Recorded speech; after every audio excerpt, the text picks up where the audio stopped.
13 juin dernier, des explosions retentissent à Téhéran. C'est le début de l'opération israélienne Lion qui se dresse.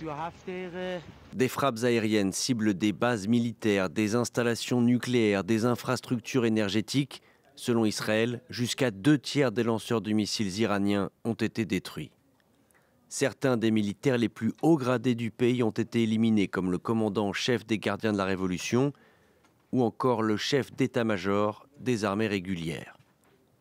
Des scientifiques liés au programme nucléaire iranien ont aussi été pris pour cible grâce aux informations des services de renseignement israéliens. Selon le New York Times, en quelques jours seulement, les attaques israéliennes causent plus de dégâts à Téhéran que pendant les 8 ans de guerre entre l'Irak de Saddam Hussein et l'Iran dans les années 80. Depuis, une partie des 10 millions d'habitants de la capitale a fui. Selon un bilan officiel iranien, la guerre a fait plus de 400 morts et 3056 blessés, en majorité des civils. Mais l'ayatollah Khamenei, retranché dans un bunker, est toujours vivant. Le guide suprême a rendu public 2 vidéos enregistrées depuis le début de la guerre, toujours avec en fond des rideaux sombres à côté du drapeau de la révolution islamique. Son message, le peuple iranien résistera à une guerre forcée. Le véritable chef de la République islamique promet en outre de ne pas capituler.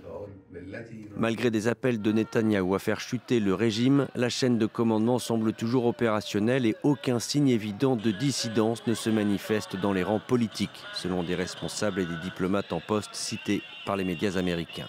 Par réflexe patriotique, les différentes factions font front commun pour défendre le pays contre une menace extérieure.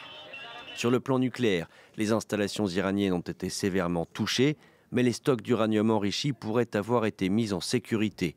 L'Iran a toujours démenti vouloir fabriquer l'arme atomique. Aujourd'hui, son projet nucléaire est sans aucun doute retardé, mais peut-être pas définitivement arrêté.